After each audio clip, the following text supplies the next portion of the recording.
Hello बच्चों, पैलमनियस का classification और एक्सटर्नल मॉर्फोलॉजी हम कर चुके हैं और जनरल एनाटॉमी का पीडीएफ के द्वारा आपको नोट्स प्रोवाइड कर दिए गए हैं। आज हम डाइजेस्टिव सिस्टम ऑफ पैलमनियस या स्कॉर्पियन का अध्ययन करेंगे। जब हम स्कॉर्पियन का डाइजेस्टिव सिस्टम देखते हैं तो एलिमेंट्री कैनाल 4 मुख्य भागों में विभाजित होती है और ये मुख्य भाग होते हैं प्री ओरल कैविटी, अग्र आंत्र या स्टोमोडियम, मध्य आंत्र या मीजेंट्रॉन और पश्च आंत्र या प्रोक्टोडियम। इन 4 भागों में संपूर्ण आहारनाल या डाइजेस्टिव सिस्टम विभाजित होता है। ये संरचनाएं फर्दर विभिन्न अंगों से मिलकर बनी होती हैं।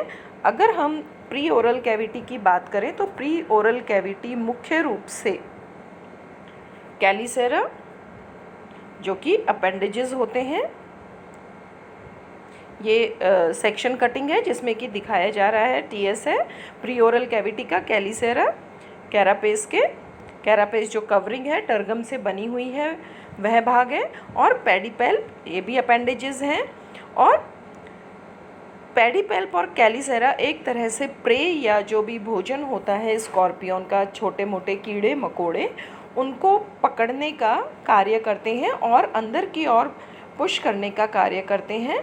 प्री ओरल कैविटी के अग्र भाग में रोस्ट्रम, इंजेक्शन जैसी जो संरचना दिखाई दे रही है, रोस्ट्रम होता है और रोस्ट्रम मुख्य रूप से सक्टोरियल या चूषकांग के रूप में कार्य करता है। अगर हम बात करें कि स्कॉर्पियन का फूड क्या है, स्कॉर्पियन मुख्य रूप से जूस या जो भी इंसेक्ट्स हैं या प्रे हैं उनकी बॉडी फ्लूइड को सक करता है। तो कैलिसेरा के बीच में पेडिपेल्प के द्वारा उनको पुश किया जाता है। मैक्सिलरी प्रोसेसेस जो होते हैं उनसे स्क्वीज़ करके या उनकी सहायता से स्क्वीज़ करके बॉडी फ्लूइड सक करके रोस्ट्रम द्वारा ईसोफेगस को आगे प्रवाहित कर दिया जाता है। तो इस प्रकार से ये प्री ओरल कैविटी होती है जिसका डिस्क्रिप्शन यहाँ पर डिटेल में दिया हुआ है। प्री ओरल कैविटी के पश्चात फोरगट या स्टोमोडियम होती है, अर्थात अग्र आंत्र। अग्र आंत्र में जो मुख्य संरचनाएं होती हैं, मुख्य संरचनाओं में माउथ, फेरिंग्स और ईसोफेगस होते हैं। माउथ सिर्फ एक नैरो ओपनिंग होती है जो कि ओस्ट्रम जिसके अंदर खुलता है, और ये इतनी नैरो या सकरा एक नली होती है जो कि सिर्फ जूसेस या पल्प जो होता है जो गुदा होता होगा स्क्वीज़ करने के बाद एनिमल्स का बॉडी फ्लूइड और टिश्यू, क्रश्ड टिश्यू जो हैं उनको ही ग्रहण कर पाता है। फेरिंग्स एक बल्बस स्ट्रक्चर होती है और इसमें 2 प्रकार की मुख्य रूप से पेशियाँ पाई जाती हैं, स्फिंक्टर और डायलेटर मसल्स, जो कि फेरिंग्स को इंसेक्ट्स या प्रे जो हैं उनको अच्छे से स्क्वीज़ करने में या जो भी जूस आ रहा है, पल्प आ रहा है, उसको क्रश करके लिक्विड फॉर्म में अंदर की ओर ग्रहण करने में सहायक होता है। तो फोरगट में माउथ और फेरिंग्स, इसके पश्चात भोजन को ईसोफेगस या फूड पाइप में भेजा जाता है। यह एक बिल्कुल पतली ट्यूब होती है और इसके अंदर काइटिनस लाइनिंग उपस्थित होती है। काइटिनस लाइनिंग जिससे कि यह प्रेशर के साथ जो मसल्स फेरिंग्स ट्यूब में उपस्थित मसल्स हैं उनके द्वारा जो प्रेशर के साथ फ्लूइड या पल्प आता है उनके द्वारा इसमें किसी भी प्रकार का कोलैप्स या ये पिचक ना जाए, उनको अवॉइड करने के लिए अंदर की ओर ईसोफेगस या फूड पाइप में काइटिनस लाइनिंग उपस्थित होती है। तथा जो ईसोफेगस है, ईसोफेगस स्टमक में जब खुलती है तो वहाँ पर एक वॉल्व का भी निर्माण करती हैं या एक वॉल्व की उपस्थिति होती है। यह वॉल्व मुख्य रूप से रीगर्जिटेशन को अवॉइड करता है। रीगर्जिटेशन का अर्थ होता है बैकफ्लो ऑफ फूड, आमाशय में पाचन के पश्चात भोजन का पुनः मुख गुहा में आ जाना। तो इस बैकफ्लो को यह वॉल्व रोकता है।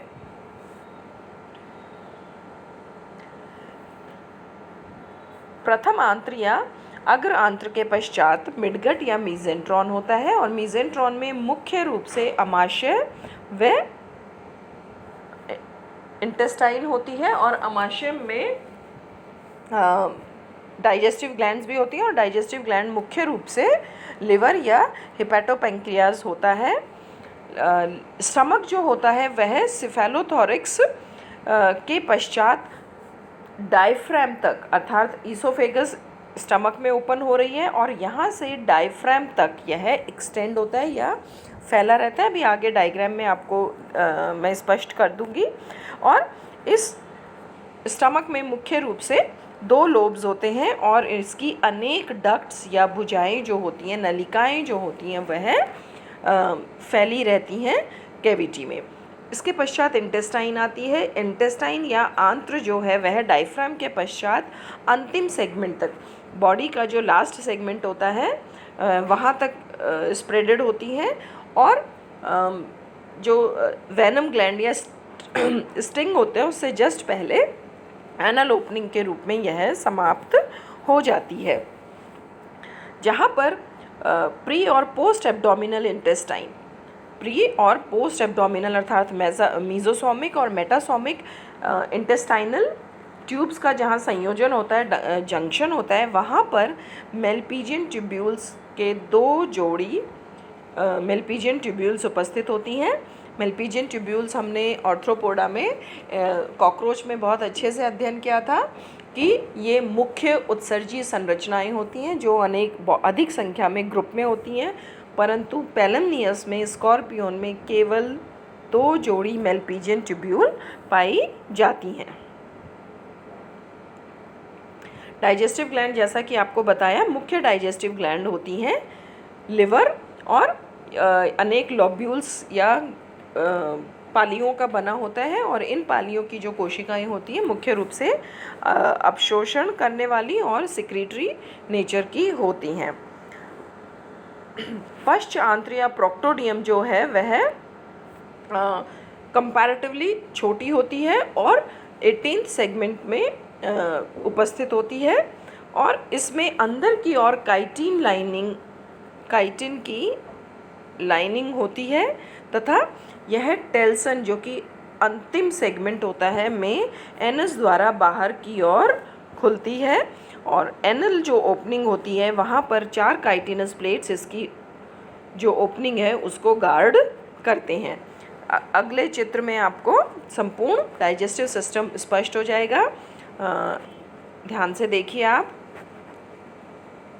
ये अग्रभाग या कैरापेस जहाँ है, ये कैलिसेरा पेडिपेल्प कैलिसेरा जो कि प्रे को पकड़ के अंदर की ओर पुश करने का कार्य करते हैं। यहाँ रोस्ट्रम होता है और जिसकी सहायता से फेरिंग्स में आया और प्री ओरल कैविटी में फेरिंग्स की जो मसल्स होती हैं चर्न करती हैं और फ्लूइड को फूड पाइप में पुश किया। ये स्टमक में ग्लैंड्स जिसे हम हिपैटोपेंक्रियाज, ये डाइजेस्टिव ग्लैंड्स है स्टमक की और ये उसकी अनेक डक्ट्स हैं जो कि यहाँ मीजोसोमल पार्ट में फैली होती हैं। इसके पश्चात ये इंटेस्टाइन 2 भागों में विभाजित है, प्री एब्डोमिनल इंटेस्टाइन और पोस्ट एब्डोमिनल इंटेस्टाइन अर्थात मीजोसोमिक इंटेस्टाइन और मेटासोमिक इंटेस्टाइन। और इस जंक्शन पर मेलपीजियन ट्यूब्यूल्स केवल 2 पेयर यहाँ पर उपस्थित होती हैं। इंटेस्टाइन की अंतिम ओपनिंग एनल ओपनिंग होती है जो कि टेल्सन अर्थात अंतिम एब्डोमिनल सेगमेंट से बाहर की ओर खुलता है और यहाँ पर 4 काइटिनस प्लेट्स होती हैं जो इसकी ओपनिंग को गार्ड करती हैं।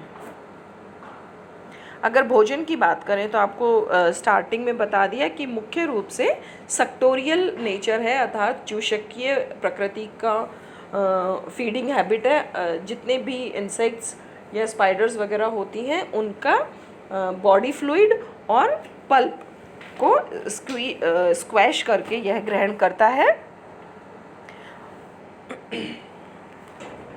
प्री ओरल कैविटी से जब भोजन अंदर की ओर जाता है तो सबसे पहले यहाँ पर प्रोटियोलाइटिक एंजाइम्स जो कि प्री ओरल कैविटी में रिलीज़ किए जाते हैं और प्रोटीन का डाइजेशन यहाँ से स्टार्ट हो जाता है। इसके पश्चात में यह अर्धपचित भोजन स्टमक में जाता है और वहाँ पर स्टमक ग्लैंड्स जो हैं वो पेप्सिन, इरेप्सिन और लाइपेज आदि एंजाइम्स का सिक्रीशन करती हैं और इस प्रकार से भोजन का डाइजेशन प्रारंभ हो जाता है। और अंत में जो इंटेस्टाइनल सेल्स हैं वह एब्जॉर्प्टिव प्रकार की हैं और अंतिम उत्पाद के रूप में अनडाइजेस्टेड फूड को एनल ओपनिंग द्वारा बाहर की ओर त्याग दिया जाता है।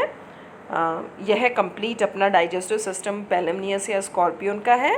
डिटेल्स फुल नोट्स आपको इस पीडीएफ में प्रोवाइड किया जा रहा है, इसलिए इनको ध्यान से देख के आप अपने नोट्स भी बना सकते हैं और कुछ समझ में नहीं आए तो आप मुझसे पूछ सकते हैं। Thank you and have a nice